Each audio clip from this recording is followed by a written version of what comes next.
Eu já trabalho, mas quero estudar. Se tenho filhos, cuido do meu lar. E estudar onde quiser, quando puder. No PC, tablet ou celular. Moro longe, quero me formar. A hora que eu tenho é depois de almoçar. Praticidade tem o nome, polos em todo o país. Online posso me formar. EAD, Unicesumar tem qualidade de ensino pra você criar. EAD, Unicesumar, você escolhe a hora que quer estudar. EAD, Unicesumar em cada canto do Brasil, porque melhor não há. EAD, Unicesumar, do meu jeito, no meu tempo, em qualquer lugar.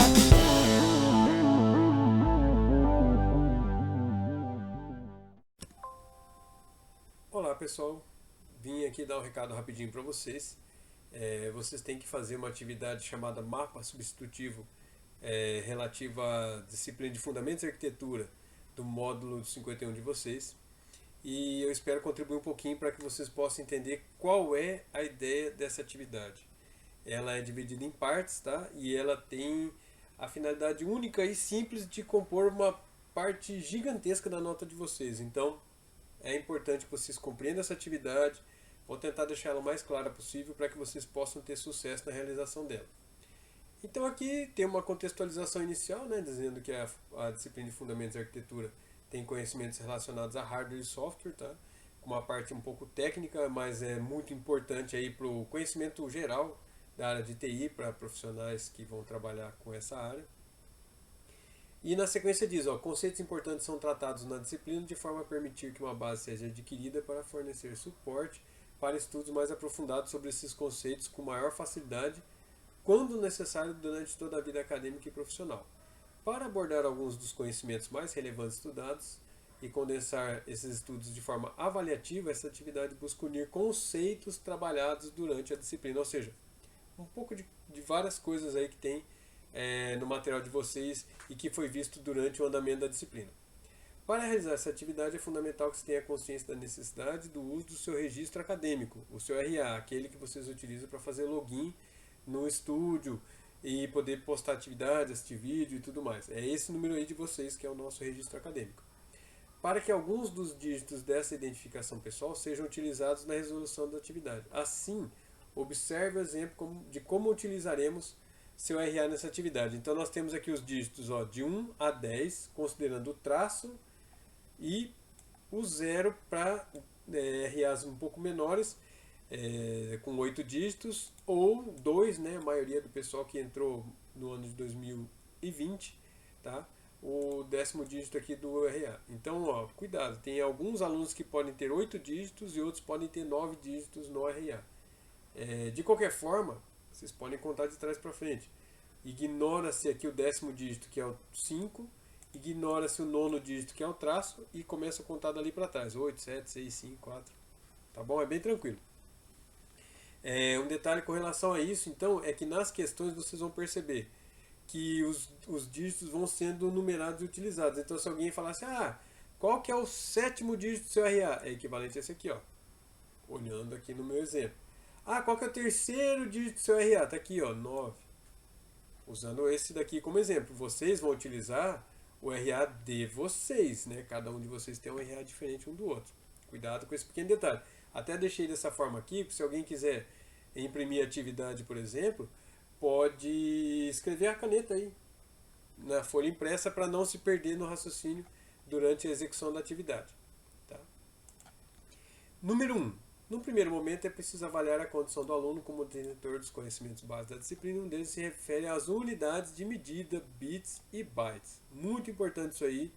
Não é só para essa disciplina, tá? Uma pessoa que é formada na área de TI e não tiver noção do que é bit e byte e sua diferença, chega a ser algo do tipo perguntar para alguém que terminou o ensino médio conjugar um verbo. Não faz sentido a pessoa não saber nem o que significa isso. Então, ele tem que ter uma noção. Utilizando os dígitos 7 e 8 do CRA, aqui, dígitos 7 e 8, no meu exemplo, 4 e 2. 4 e 2 no exemplo aqui, até coloquei entre parênteses. Imagine que se possui um pendrive exatamente com esse valor, 4 GB e 2 GB. Tá? Não, desculpa, 42 GB. e deseja saber quantos bytes e bits teria como valores correspondentes. Então o que vocês têm que fazer é, nesse caso, converter o número 42 GB em bytes e depois em bits. Tá? Então vocês vão realizar cálculos aqui, exibam os cálculos, não coloquem só a resposta porque vai reduzir o valor na correção. Tá? Então coloquem os cálculos em etapas como vocês foram fazendo para sair do 42 GB, no caso de vocês vai ser outro número, né? Para chegar em quanto valeria isso em bytes, quanto valeria isso em bits. Na questão número 2, continuando a atividade, imagine que com base nos estudos da mesma unidade, seja pedido que utilize esses mesmos dígitos, ou seja, o mesmo número 42, para que ele seja convertido em binário. Então eu quero saber o 42, que é um número decimal, como ele seria em binário. Mesma coisa. Vocês têm que fazer sucessivas continhas ali, cálculos. Marquem tudo isso na atividade de vocês. Vocês podem de repente fazer até numa folha de papel, tirar foto, sei lá, a atividade toda. Vocês podem fazer isso no editor. Façam da forma que ficar claro. Mas coloquem o desenvolvimento dos cálculos.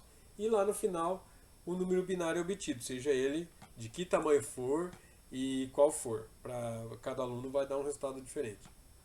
Na questão número 3, avançando os conteúdos, a unidade 3 traz a parte do uso de operadores para expressões lógicas.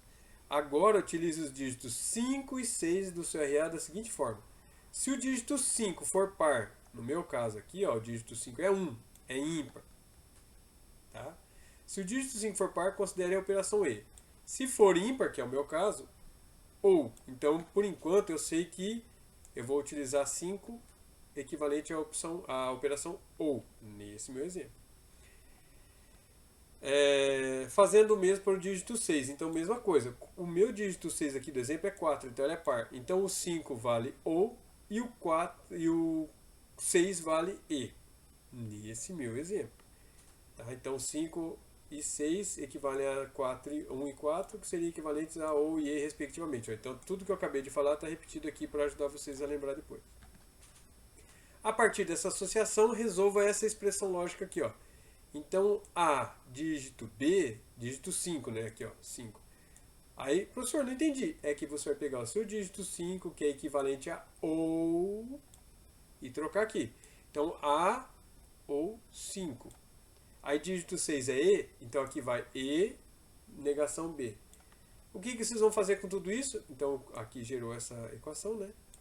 Vocês vão pegar e utilizar a conversão para mais e vezes, se vocês preferirem. Tá? Vejam como vocês compreendem melhor pelo que foi estudado na disciplina. E montem a tabela verdade inteira. Então vocês vão colocar A, B, as operações, colocar aquele monte de 1 e 0, fazer as combinações e preencher essa tabela todinha. Tem que estar a tabela toda para essa atividade 3. E por fim, na atividade 4, aqui nós temos um pequeno estudo de caso. Então, ó, uma empresa tem lá 500 computadores e quer fazer algumas modificações, daí fez pesquisa de mercado e deram algumas alternativas para eles. Tá? Nós tivemos 3 alternativas. Uma era trocar todas as máquinas, outra era a base de troca, né, dando uma máquina antiga e pagando uma diferença para pegar uma máquina nova. Outra era fazer algumas trocas de equipamento e não sei o que, com diferença de valor. E a terceira, que eles acharam que era mais conveniente, foi a seguinte. Cadê? Aqui. Um dos colaboradores do próprio setor de TI da empresa sugeriu apenas a troca de alguns componentes ou melhorias pontuais que poderiam ser efetuados por um menor custo, pois havia uma outra empresa terceira que forneceria a base de troca só esses componentes, sem precisar trocar a máquina inteira. E nesse caso faria um abatimento do valor das peças novas de 30% a 40%. A parte de porcentagem, de valor em si, não é relevante tanto assim na nossa questão, tá? É mais para vocês entenderem a justificativa da troca que foi feita. É para dar um contexto legal mesmo. Por fim, o que ocorreu foi o seguinte. Então, os computadores eram modelos i5, o processador, ou equivalentes, que foram mantidos, porque eram ainda hardware de capacidade boa. As placas-mãe e memória foram substituídas por modelos mais novos, porque normalmente a memória, ela sendo de uma geração mais nova, pode ser que a placa-mãe antiga não suporta, você é obrigado a trocar tudo. Mas tem que ser um modelo que suporte o processador, tem que tomar cuidado, senão teria que trocar o processador também. Então eles conseguiram, nesse caso da atividade, manter o processador, trocar só a placa-mãe e a memória. Aí com a aquisição de memória extra, aumentando de 2 para 4 GB em todas as máquinas. Tá? Então antigamente as máquinas eram todas de 2 GB. Na nova configuração elas passaram a ter 4. Os HDs eram todos de 250 GB do modelo comum, que todo mundo conhece, tá? IDE ou SATA, seja lá o que for. E eles foram trocados por HDs de 250 GB também, mas de tecnologia SSD, que vocês devem ter ouvido falar durante a disciplina, então espero que seja algo já conhecido de todos. No final das contas, a solução gerou custo de 350, acabou sendo mais barato, e então foi a opção escolhida pela empresa. Para essa questão 4, qual que é a ideia?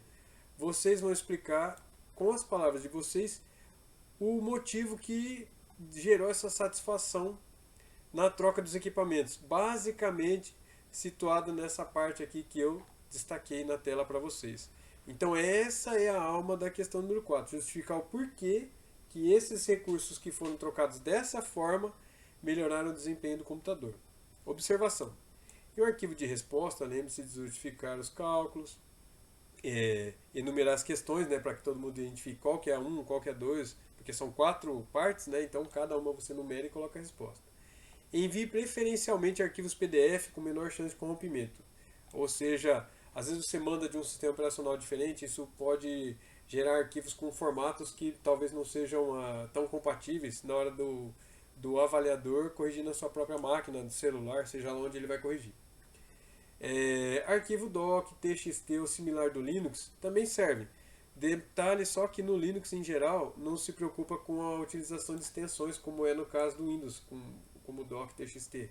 Então, dependendo de onde vocês forem digitar, pode ser que ele grave o arquivo sem extensão nenhuma, e na hora que isso for transportado para o Windows, o próprio software o sistema operacional da máquina da pessoa que vai fazer a correção pode não reconhecer. Então, na hora de gravar, gere uma extensão TXT, que é mais padrão, por exemplo. Esse meu texto que está aqui para vocês é todinho em TXT. Tá? Não tem nada demais, é possível de ler e corrigir sem problema nenhum. Lógico que no caso, se vocês quiserem também tirar fotos de cálculos e tudo mais, aí eu sugiro que vocês coloquem no editor as fotos, escrevam o porquê de cada coisa e converta isso num PDF e mande. É a melhor situação, tá? Revise seu arquivo antes do envio. Vocês vão arrastar o arquivo para dentro do mapa, vai aparecer lá. Seu arquivo foi anexado, aí você vai e aperta responder. E aparece uma mensagem mostrando vocês, para finalizar a sua atividade, garantir sua entrega, aperte finalizar. Não aperte ainda. Naquele instante ali que você apertou responder, vai aparecer o linkzinho do arquivo que você enviou. Clique nele e veja se o arquivo está correto, se você não mandou o arquivo em branco, errado, alguma coisa desse tipo, porque acontece. Às vezes com pressa, a gente faz essas coisas erradas. Na hora que você conferiu, não é esse mesmo, tudo certinho, aí você finaliza. Só que se você não finalizar, a sua atividade não vai ser corrigida, porque ela não é feita o real upload para o sistema. Se você postar arquivos em branco, com um texto errado ou coisa assim, você vai ter penalização na nota, tomem cuidado. Então o que vocês têm que fazer é conferir, não deixar para fazer no último minuto, tá? Façam dias antes da entrega, vocês vão ter um prazo grande aí para fazer uma pesquisa simples e realizar alguns cálculos aí, então acho que vocês conseguem no final de semana fazer essa atividade sem problemas. Não deixe para o último dia. Faça uma atividade boa, tire uma boa nota e passem com tranquilidade nessa disciplina para que vocês possam dar sequência no curso de vocês. Eu agradeço o tempo de vocês, uma boa sorte. Dúvidas, entre em contato com os mediadores da disciplina. Boa sorte e bons estudos. EAD, Unicentro, do meu jeito, no meu tempo, em qualquer